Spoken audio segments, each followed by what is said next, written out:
इस स्लाइड के शुरू में आप इस स्लाइड के शुरू में आपको यहाँ पर कुछ पॉइंट्स लिखे हुए नजर आ रहे हैं। ठीक है, ये 6 पॉइंट्स हैं। ये आपको बताते हैं कि आपको सेंटेंस हमेशा कैपिटल लेटर से शुरू करें। ठीक है, पॉइंट नंबर 1 कह रहा है कि जब भी आप किसी भी सेंटेंस को स्टार्ट करेंगे हमेशा कैपिटल से करेंगे। आप इस एग्जांपल में देख सकते हैं कि ये जो ही लिखा हुआ है, ही का जो एच है वो कैपिटल है। यानी जब भी सेंटेंस शुरू होगा इंग्लिश लैंग्वेज में तो वो कैपिटल लेटर से होगा। अच्छा, और जब भी सेंटेंस एंड होगा तो उसे हम पंक्चुएट करेंगे। पंक्चुएट करने का मतलब है कि हम उसमें फुल स्टॉप लगाएंगे अगर वो सेंटेंस है, अगर क्वेश्चन है तो क्वेश्चन मार्क लगाएंगे, अगर वो सेंटेंस का मिडल है तो हम कॉमा भी यूज कर सकते हैं। ठीक है, तो जो इम्पोर्टेंट चीज है किसी भी सेंटेंस की वो स्टार्ट होगा कैपिटल लेटर से। और पंक्चुएशन हम देखेंगे, अगर कंप्लीट सेंटेंस है तो उसे फुल स्टॉप से एंड करेंगे, या क्वेश्चन मार्क, क्वेश्चन होगा तो क्वेश्चन मार्क से एंड करेंगे। अच्छा, इसके बाद हम ये देखेंगे कि सेंटेंस का सब्जेक्ट, सब्जेक्ट क्या है कि सबसे पहला वर्ड जो होता है। ठीक है, जैसे ये वाला है ही ऑब्टेन्ड हिज डिग्री, इसके अंदर सब्जेक्ट क्या है, ही है। ठीक है, इसी तरह अगर हम ये वाला सेंटेंस लिखें, ही की जगह अगर हम चाहें किसी का नाम लिखना, जैसे अली लिख सकते हैं, अली ऑब्टेन्ड हिज डिग्री, तो अली सब्जेक्ट हो जाएगा। या सफा ऑब्टेन्ड हर डिग्री, तो सफा सब्जेक्ट हो जाएगा। ठीक है, तो हर सेंटेंस का जो पहला वर्ड होता है वो उसका सब्जेक्ट कहलाता है। सब्जेक्ट के बगैर सेंटेंस आमतौर पे कंप्लीट नहीं होता। अच्छा, इसके बाद जो सब्जेक्ट का जो मेन पार्ट होता है वो उसका वर्ब होता है। ठीक है, लास्ट क्लास में भी हमने डिस्कस किया था कि सब्जेक्ट के बाद जो वर्ड आ रहा है वो वर्ब है। वर्ब में कोई भी एक्शन होता है। यहाँ पे जो सेंटेंस है ही ऑब्टेन्ड हिज डिग्री, तो इसका जो वर्ब है वो ऑब्टेन्ड है। ठीक है, इसके बाद जो हमारे पास है, अच्छा इसके बाद हमारे पास जो है वो है ऑब्जेक्ट है।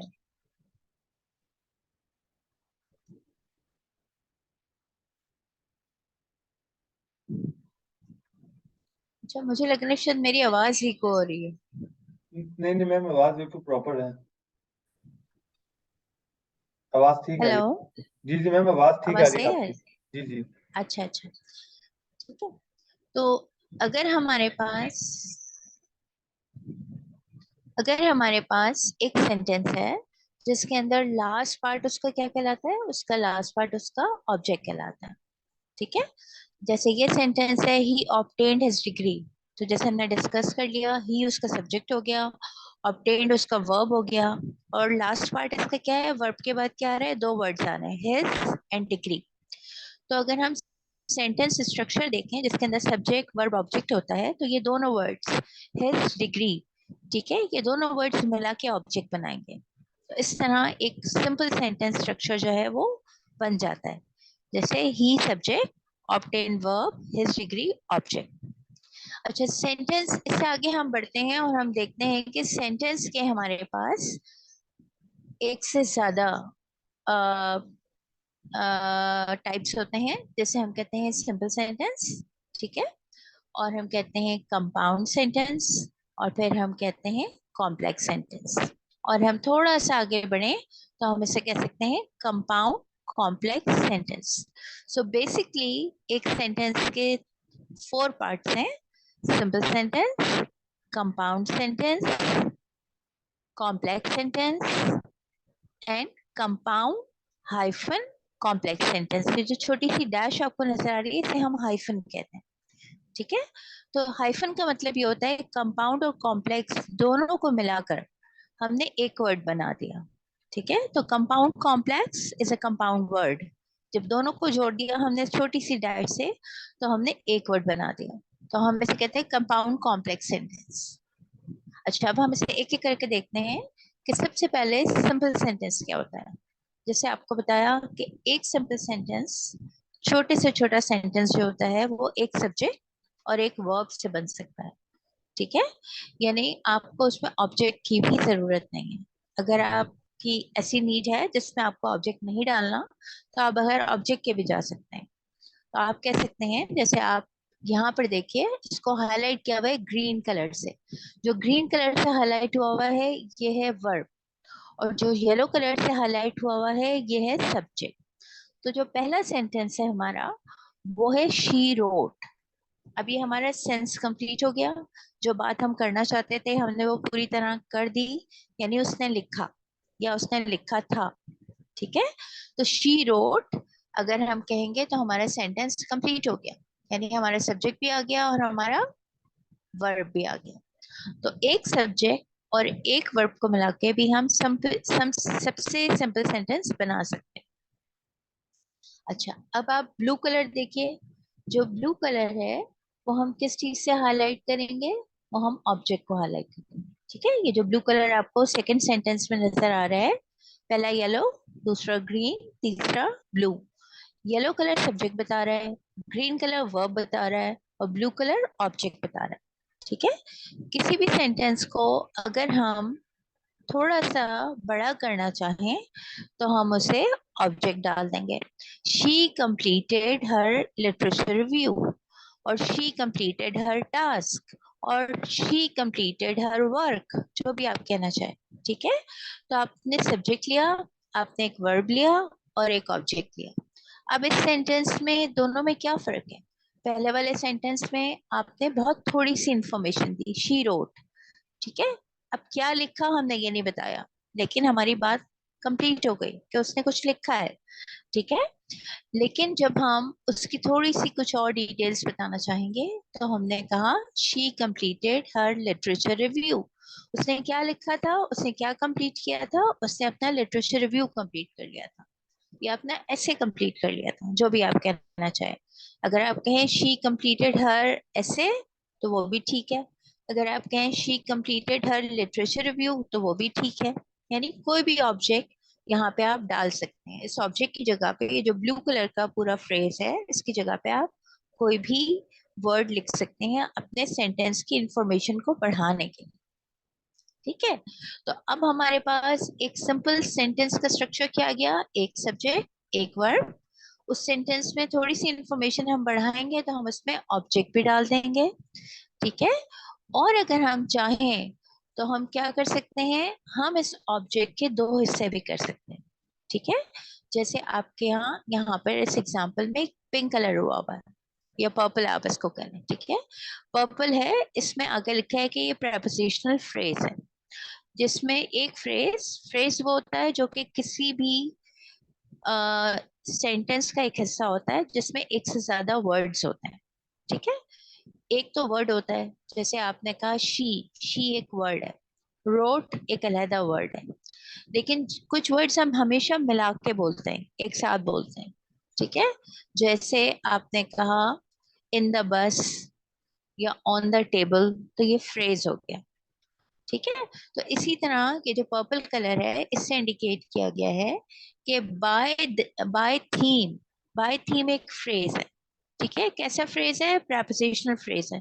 क्यों प्रेपोजिशनल फ्रेज है? क्योंकि जो वर्ड बाय है ये प्रेपोजिशन है। ठीक है, तो जब ये प्रेपोजिशन से शुरू होगा तो क्योंकि ये दो वर्ड्स हम साथ बोलेंगे, बाय बाय थीम, तो हम इसे प्रेपोजिशनल फ्रेज कहेंगे। ठीक है, फ्रेज क्यों कहेंगे? क्योंकि हम इन दोनों को साथ कहेंगे, बाय थीम साथ यूज करेंगे।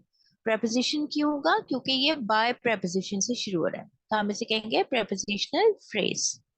अच्छा, अब ये जो थर्ड सेंटेंस है, he organized his sources by theme, इस सेंटेंस में हमने दो ऑब्जेक्ट यूज कर लिए। ऑब्जेक्ट नंबर वन है his sources, object number two है बाय थीम। ठीक है, अब इन दोनों ऑब्जेक्ट को हम क्यों यूज कर रहे हैं? ताकि इस सेंटेंस में मीनिंग में एडिशन कर सके, उसकी मीनिंग में इजाफा कर सके। जो भी इंफॉर्मेशन हम दे रहे हैं उस इंफॉर्मेशन में हम कुछ और भी ऐड कर सके। ठीक है, तो अब ये वाला sentence, he organized his sources by theme, subject क्या है? He, organize verb, his sources object number one, by theme object number two. ठीक है, लेकिन ऑब्जेक्ट नंबर टू का एक और नाम भी है, और वो नाम है प्रेपोजिशनल फ्रेज। तो हम यहाँ पे उसको prepositional phrase भी कह रहे हैं, लेकिन आप चाहें तो उसे ऑब्जेक्ट नंबर 2 भी कह सकते हैं। अच्छा, अब आप देखिए जो हमारा सेंटेंस नंबर 4 है, इसमें सब्जेक्ट क्या है? दे। वर्ब क्या है? स्टडी। ऑब्जेक्ट नंबर 1 क्या है? APA rules. प्रेपोजिशनल फ्रेज क्या है? For many hours. ठीक है, तो ये चीजें आपको क्लियर हुई? अगर आप मुझे चैट पे लिखकर बताएं कि आपको इसमें सब्जेक्ट के लिए कौन सा कलर यूज किया हुआ है, आप आइडेंटिफाई कर सकते हैं? लाइन नंबर सेंटेंस नंबर 4 में सब्जेक्ट क्या है? आप मुझे सब्जेक्ट बता दें, वो वर्ड बता दें जो सब्जेक्ट है लाइन सेंटेंस नंबर 4 में। चैट में आप टाइप कर दीजिए, वर्बली बता दीजिए, जैसे आपको आसानी लगे। यस, दे, वेरी गुड। ठीक है, जैनब एंड तस्लीम बोथ आर करेक्ट। ठीक है। अच्छा, what is verb in sentence number 4? What is verb?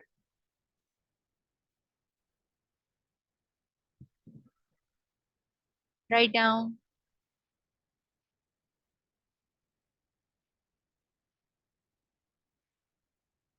What is verb? We have the color indication for in sentence number 4, studied. Very good. What is object in sentence number 4? Very good.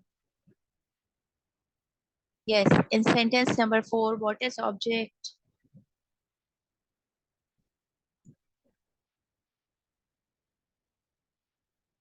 APA rules. Well done.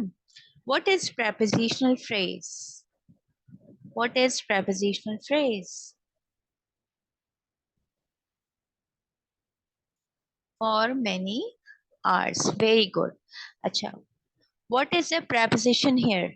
In the phrase, prepositional phrase, which word is preposition?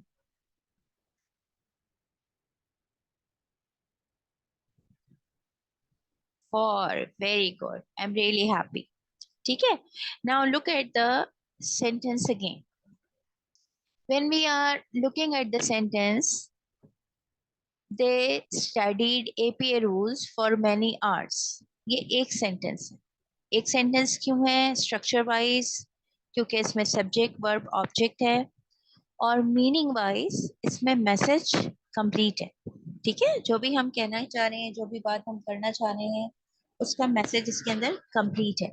तो हम इसे क्या कहेंगे? हम इसे कहेंगे कि हमारा सेंटेंस का ये एक इंडिपेंडेंट क्लॉज है। क्या कहते हैं हम इसे? Independent clause. ठीक है, इंडिपेंडेंट क्लॉज वो होते हैं जो किसी दूसरे क्लॉज के ऊपर या किसी और बात के ऊपर रिलाई नहीं करते, यानी ये कंप्लीट सेंटेंस है।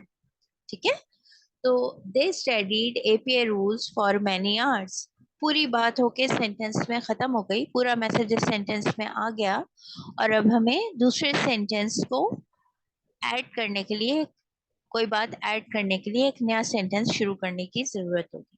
ठीक है, तो ऐसा सेंटेंस जिसमें बात पूरी हो जाए, हम उसे कहते हैं इंडिपेंडेंट क्लॉज। क्या कहते हैं हम उसे? Independent clause. Independent, yes, you are right. ठीक है, इंडिपेंडेंट क्लॉज है ना। इंडिपेंडेंट क्लॉज वो होता है जिसके अंदर हमारा सेंटेंस पूरा कंप्लीट हो जाता है। ठीक है, और हम इसमें मजीद कुछ एडिशन नहीं करना चाहते। ठीक है, तो हम इसे कहते हैं इंडिपेंडेंट क्लॉज। अच्छा, अब अगर फर्ज करें कि हम किसी सेंटेंस में कुछ बात ऐड करना चाहें, जैसे इसने कहा they studied APA rules for many hours. ठीक है, and organise and they organise their sources by theme. First के ऊपर वाला सेंटेंस मैं इस तरह ऐड कर देती हूँ। ठीक है, मैं रिपीट करती हूँ। They studied APA rules for many hours and they organise their sources by theme. अगर हमारा सेंटेंस यूं बन जाता है, ठीक है, तो फिर ये तो दो सेंटेंस होगा। ऑलराइट, किस तरह हो गए? स्पेलिंग बता दें। इंडिपेंडेंट की स्पेलिंग आपने बिल्कुल ठीक लिखी है, ठीक है। स्पेलिंग बता दें। इंडिपेंडेंट की जो आपने स्पेलिंग लिखी है ना, वो बिल्कुल ठीक लिखी है, ठीक है। अच्छा, अब मैं आपको चैट में लिखकर बता रही हूँ कि सेंटेंस, अगर हम सेंटेंस को कंप्लीट कर रहे हैं, ठीक है। जैसे अगर मैं कहूँ, आप चैट में देखिएगा, मैं आपको सेंटेंस लिखकर बता रही हूँ। They studied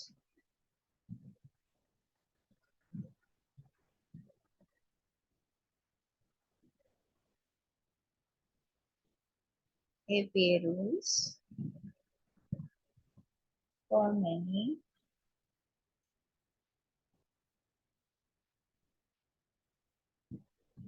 hours, ठीक है।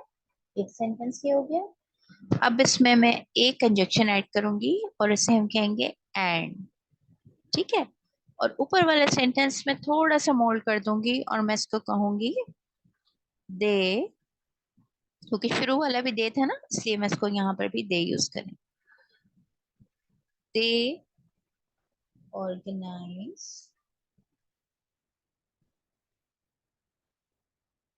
देयर सर्विसेज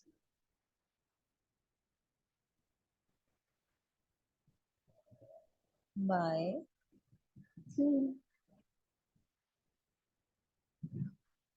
ठीक है। अगर हम ये सेंटेंस लें और ये वाला सेंटेंस आपके सामने आए, तो आपको लगता है ये सेंटेंस कुछ लंबा सा है, कुछ बड़ा सा है, ठीक है। आपको चैट में मिला सेंटेंस। अच्छा, ये सेंटेंस जिसकी हम बात कर रहे हैं, ये लेंथ में काफी लंबा है, ठीक है। आप मुझे बताइए, आपको लंबा लग रहा है? यस और नो? यस, गुड, ठीक है। अच्छा, अब मैंने इसमें क्या टेक्निक इस्तेमाल की है, दो सेंटेंस को मैंने किस तरह से ज्वाइन किया है? कोई वर्ड यूज किया है बीच में? आपको लग रहा है मैंने कोई वर्ड यूज किया है? And, very good. एंड को बीच में यूज करके मैंने दोनों सेंटेंस को मिला के एक सेंटेंस बना दिया, ठीक है। जब इस तरह से हम करते हैं कि दो सेंटेंसेस को मिला के एक सेंटेंस बनाते हैं और बीच में एक कंजक्शन लगा देते हैं, चाहे वो एंड हो, चाहे वो और हो, चाहे वो बट हो, चाहे कोई भी हो, ठीक है, तो फिर हम उसे कहते हैं कंपाउंड सेंटेंस। क्या कहते हैं? Compound sentence. देखिए, मैं आपको चैट पे स्पेलिंग लिख के बता रही हूँ। कंपाउंड सेंटेंस, जब भी हम दो सेंटेंसेस को जोड़ के एक सेंटेंस बनाते हैं, तो हम कंपाउंड सेंटेंस बनाते हैं, ठीक है। कंपाउंड सेंटेंस एक हमारी सेकंड, आप देखें सिंपल सेंटेंस के नीचे आपको स्क्रीन पे नजर आ रही है heading compound sentence. Compound sentence वो होते हैं जो कि दो इंडिपेंडेंट क्लॉजेस को मिलाकर, दो इंडिपेंडेंट सेंटेंसेस को मिलाकर एक सेंटेंस जब बनाया जाता है, तो हम इसे कहते हैं कंपाउंड सेंटेंस। किसी को कोई कंफ्यूजन है कंपाउंड सेंटेंस में, तो प्लीज शेयर करें, या अगर ओके है तो मुझे बताइए, फिर हम आगे चलें।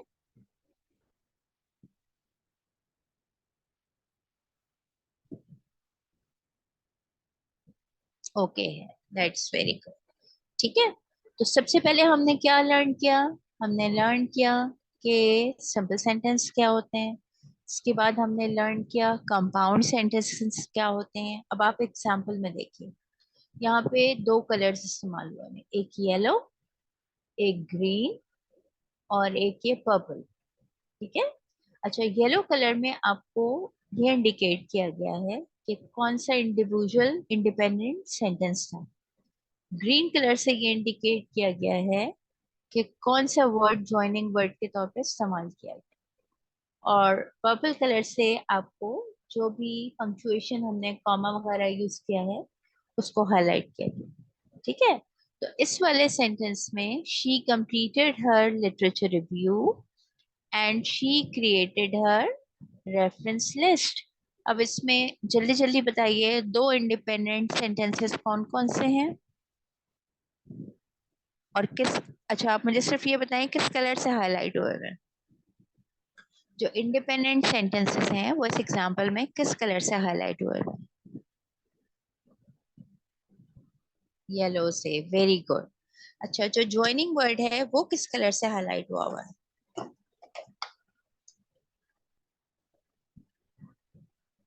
येलो से, वेरी गुड। अच्छा, जो पंक्चुएशन है वो किस कलर से हाईलाइट हुई है?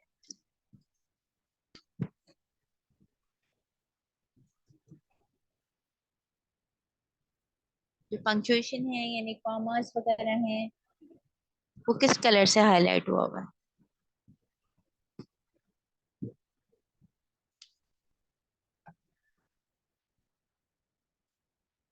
पिंक से, वेरी गुड। ठीक है, तब आपको ये क्लैरिफाई हो गया। अच्छा, अब आप देखिए जो सेकंड एग्जांपल है इसके अंदर, उस सेकंड एग्जांपल में हमारे पास कोई भी ग्रीन कलर नहीं। क्यों नहीं है कोई भी green colour? he organized his sources he organized his sources by theme, then he updated his reference list। इसमें हमारे पास कोई भी ग्रीन कलर नहीं है। कोई आइडिया है क्यों नहीं है ग्रीन कलर? क्या हमने सेंटेंस को ज्वाइन करने के लिए कोई वर्ड नहीं इस्तेमाल किया?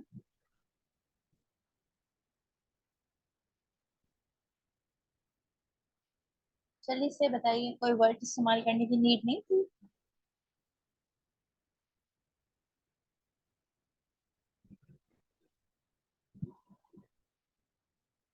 चलिए मैं बता देती हूँ। इसमें हमें किसी भी, हाँ, पिंक कलर हमने इस्तेमाल किया है, बिल्कुल ठीक है। लेकिन पिंक कलर जो हमने इस्तेमाल किया है वो पंक्चुएशन के लिए ही है, और फिर देन यूज किया है ज्वाइनिंग के लिए। गुड, देन हमने वाकई यूज किया है, ठीक है। लेकिन क्योंकि देन कंजक्शन नहीं है इसलिए उसको ग्रीन से हाईलाइट नहीं किया गया, ठीक है। अच्छा, देन क्या है आपको याद है? एडवर्ब ऑफ टाइम है, ठीक है। प्रीवियस क्लासेस में हमने डिस्कस किया था एडवर्ब की टाइप्स। तो देन क्या है? एडवर्ब ऑफ टाइम है, ये कंजक्शन नहीं है, इसलिए यहाँ पे इन्होंने इसे ग्रीन से हाईलाइट नहीं किया। अच्छा, अब ये बताइए कि जो सेंटेंस नंबर 3 है इसमें कोई ज्वाइनिंग वर्ड है, कोई कंजक्शन है?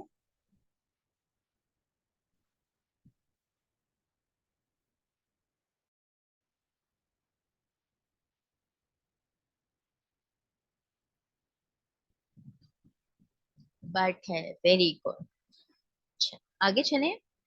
अब हमने देखा कि हमें ये समझ में आ गया कि दो इंडिपेंडेंट क्लॉजेस को हम किसी भी कंजक्शन के जरिए जोड़ सकते हैं और एक सेंटेंस बना सकते हैं। उस सेंटेंस को हम कंपाउंड सेंटेंस कहेंगे। और सेकंड जो हमारे पास ऑप्शन है कि दो इंडिपेंडेंट सेंटेंसेस को हम किसी भी पंक्चुएशन मार्क से जोड़ देंगे, ठीक है, जब भी हमारा वो कंपाउंड सेंटेंस बन जाए। ये दो रूल हमने सीखे। अब जो थर्ड रूल है हमारा वो है कॉम्प्लेक्स सेंटेंसेस। अच्छा, कॉम्प्लेक्स का मतलब क्या होता है? जो चीज जो जरा सी अ, ज्यादा हिस्सों से मिलके बनती है उसे हम कॉम्प्लेक्स कहते हैं, ठीक है। कंपाउंड कितने हिस्सों से मिलके बनी? दो हिस्सों से। यानी दो इंडिपेंडेंट क्लासेस क्लॉजेस को जब हमने जोड़ दिया तो वो एक कंपाउंड सेंटेंस बन गया। अब कॉम्प्लेक्स सेंटेंस में हम क्या करेंगे? ठीक है, अब हम इसको देखते हैं। कॉम्प्लेक्स सेंटेंस को ज्वाइन करने के लिए हमें देखना पड़ता है कि एक तो इंडिपेंडेंट क्लॉज हो, ठीक है। जैसे कि आपको यहाँ एग्जांपल्स में नजर आ रहा है येलो कलर से। येलो कलर से जो भी चीज हाईलाइट हुई हुई है वो है इंडिपेंडेंट क्लॉज, यानी कंप्लीट सेंटेंस। जैसे अगर मैं सिर्फ येलो वाले पार्ट को पढूं तो मैं ये कह सकती हूँ,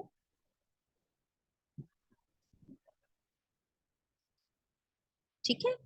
तो अगर मैं इसको पढूं तो मुझे ये पता चल सकता है कि ये जो येलो वाला पार्ट है कॉम्प्लेक्स सेंटेंस का, she still needed to work on her method section, ठीक है। ये वाला जो पार्ट है ये खुद अपने अंदर एक कंप्लीट सेंटेंस है। अगर हम चाहें तो हम इसको as an independent sentence use कर सकते हैं। She still needed to work on her method section. ठीक है, तो ये वाला पार्ट इसका इंडिपेंडेंट क्लॉज है। अच्छा, ये ब्लू वाली चीज क्या है? ब्लू कलर से जो चीज हाईलाइट हुई है, अच्छा पिंक कलर तो पंक्चुएशन ही है, अब ब्लू कलर रह गया। ब्लू कलर का सेंटेंस हम पढ़ते हैं, देखते हैं ये क्या कह रहा है। ये कह रहा है although she completed her literature review. बात तो इन्होंने शुरू की है, ऑल्दो, हालांकि उसने अपना लिटरेचर रिव्यू कंप्लीट कर लिया। Although she completed her literature review, उसने अपना लिटरेचर रिव्यू कंप्लीट कर लिया है, लेकिन बात तो पूरी नहीं हुई, यानी बात तो हमारी अधूरी है।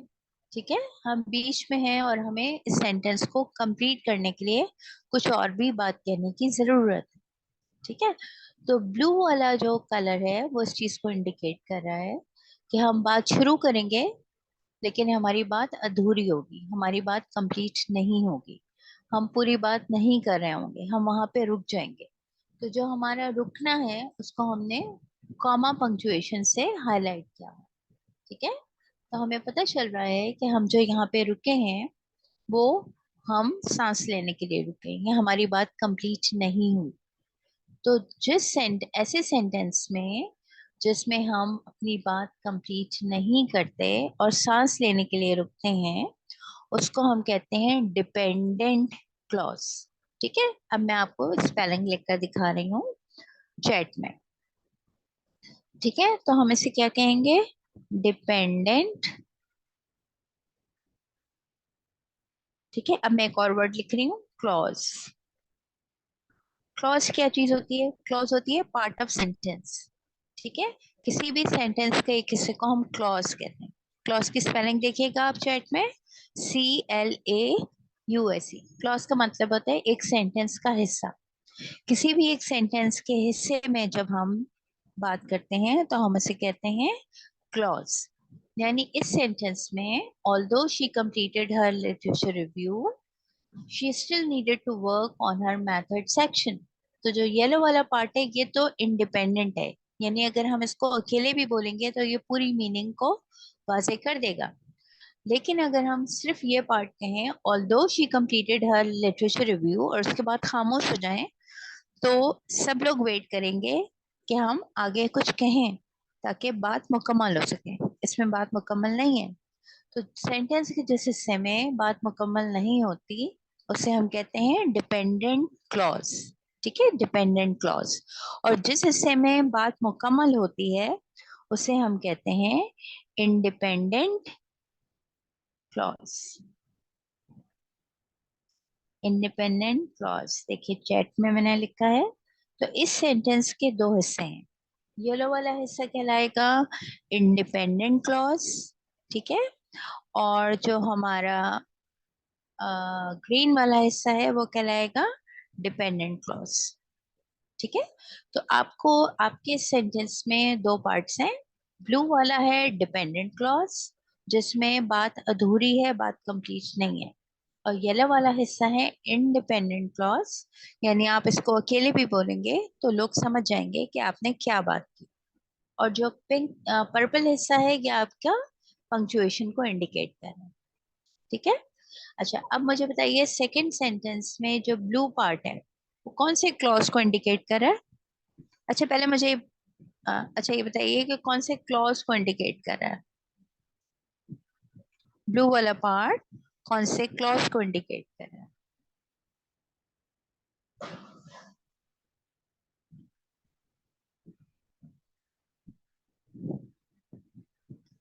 Very good, very good. अच्छा, और जो येलो वाला पार्ट है वो कौन से क्लॉज को इंडिकेट कर रहा है?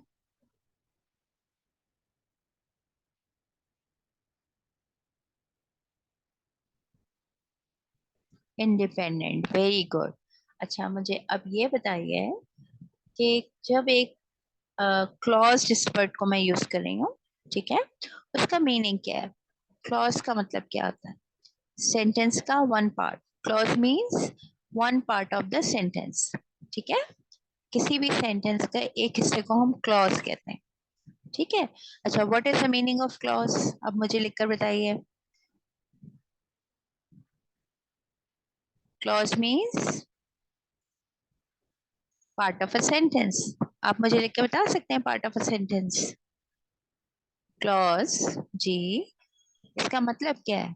मतलब बताइए, मैं लिखकर बताऊं? ठीक है, पार्ट ऑफ अ सेंटेंस।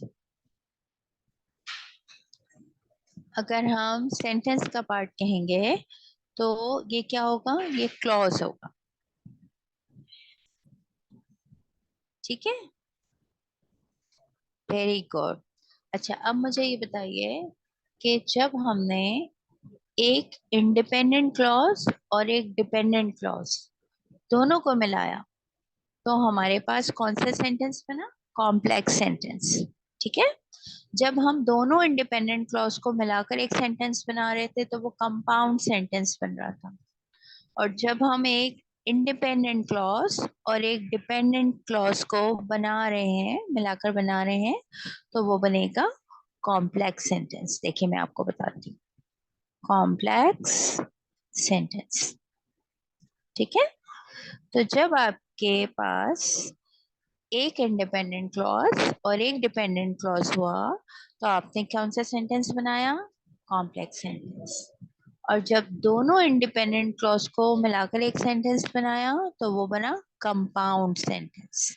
अच्छा बताइए, इन दोनों में डिफरेंस आपको समझ में आ गया? जब आप दो इंडिपेंडेंट क्लॉज को मिलाकर एक सेंटेंस बनाएंगे तो वो बनेगा कंपाउंड सेंटेंस। और जब एक इंडिपेंडेंट क्लॉज और एक डिपेंडेंट क्लॉज को मिला के एक सेंटेंस बनाएंगे तो वो बनेगा कॉम्प्लेक्स सेंटेंस। ये कॉन्सेप्ट क्लियर है या मैं दोबारा रिपीट करूं? प्लीज मुझे चैट में बताइए। Yes, thank you, good Zainab, everyone is clear, very good. अच्छा, अब हम इसका फोर्थ पार्ट देखते हैं। फोर्थ पार्ट क्या कह रहा है? कंपाउंड कॉम्प्लेक्स सेंटेंस, जैसे मैंने आपको बताया था ना। अच्छा, ये जो आपके पास छोटी सी डैश आ रही है, आप कंपाउंड और कॉम्प्लेक्स सेंटेंस को देख रहे हैं, तो इन दोनों अल्फाज को जोड़ने के लिए बीच में एक छोटी सी डैश है। इस छोटी सी डैश को हम कहते हैं हाइफन। देखिए मैं आपको चैट में लिख रही हूँ। ठीक है, जब आप चैट में देखते हैं तो आपको पता चलता है कि दो छोटी सी डैश को मिलाकर एक वर्ड बनाया जा रहा है और हम इसे कहते हैं हाइफन। आपने चैट में देखा मैंने स्पेलिंग लिखी है हाइफन की। ठीक है, छोटी सी ऐसी डैश जो दो वर्ड्स को जोड़ने के लिए इस्तेमाल होती है और ये हाइफन कहलाती है। हाइफन, जब आप किसी भी दो वर्ड्स को जोड़कर एक वर्ड बनाते हैं हाइफन को डाल के बीच में, तो हम इसे कहते हैं कंपाउंड वर्ड। ठीक है, कंपाउंड वर्ड। ये देखिए, ये मैंने चैट में लिखा है, कंपाउंड वर्ड आपको नजर आएगा। यानी कंपाउंड कॉम्प्लेक्स, जो दो वर्ड्स को जोड़ के एक वर्ड बनाया, तो हम टेक्निकल जबान में ग्रामर किसको कहेंगे? Compound word. ठीक है, बात समझ में आ गई? Compound word. तो जब हम कंपाउंड वर्ड, एक तो हमने ये सीख लिया कैसे कंपाउंड वर्ड कहते हैं, अब इस कॉन्सेप्ट को देखते हैं। अब ये कॉन्सेप्ट क्या है? ये कॉन्सेप्ट है compound complex sentence. Compound complex sentence होता क्या है? एक ऐसा सेंटेंस जिसके अंदर येलो से इंडिपेंडेंट क्लॉज हुआ हुआ है और ग्रीन से डिपेंडेंट क्लॉज, यानी दो इंडिपेंडेंट क्लॉजेस और एक डिपेंडेंट क्लॉज को मिलाकर जब एक सेंटेंस बनाया जाता है तो उसे हम कहते हैं कंपाउंड कॉम्प्लेक्स सेंटेंस। क्या आप देख सकते हैं? ये लिखा हुआ है she completed her literature review, एक इंडिपेंडेंट क्लॉज, फिर उसको जोड़ा है एक कंजक्शन से, बट से। फिर दूसरा इंडिपेंडेंट क्लॉज क्या है? She still needs to work on her method section. फिर इसके साथ हमने एक डिपेंडेंट क्लॉज मिला दिया है ब्लू कलर से, जिसमें लिखा है even though she finished her methods course last semester. तो इसके अंदर दो इंडिपेंडेंट क्लॉज और एक डिपेंडेंट क्लॉज है। ठीक है, तो जब हम अपने सेंटेंस को ज्यादा इंफॉर्मेटिव बनाने की कोशिश करते हैं और उसकी लेंथ भी बढ़ा देते हैं, तो हम दो इंडिपेंडेंट क्लॉज और एक डिपेंडेंट क्लॉज को यूज करके कंपाउंड कॉम्प्लेक्स सेंटेंस बना लेते हैं। ठीक है, तो एग्जांपल में देखिए, फर्स्ट येलो पार्ट, फिर एक ग्रीन पार्ट, फिर अनदर येलो पार्ट, फिर एक और ब्लू पार्ट। ठीक है, तो दो इंडिपेंडेंट क्लॉजेस और एक डिपेंडेंट क्लॉज मिलाकर जब एक सेंटेंस बनेगा तो उसे हम कहेंगे कंपाउंड कॉम्प्लेक्स सेंटेंस। अच्छा मैम, ये ठीक है, लास्ट 30 कलर्स। सेकंड रह गए हैं मीटिंग के, इसके बाद कंटिन्यू करना है फिर अच्छा, नेक्स्ट लेके जाना है? मेरे ख्याल में ये कंप्लीट हो गया है। ठीक है मैम। हाँ, अच्छा, आप मुझे ये फीडबैक दें, आपको ये वाला कॉन्सेप्ट समझ में आया कंपाउंड कॉम्प्लेक्स सेंटेंस का? चैट में लिख दें, अदरवाइज या आप इसको घर पे जरा समझने की कोशिश करें और फिर मुझे बताएं।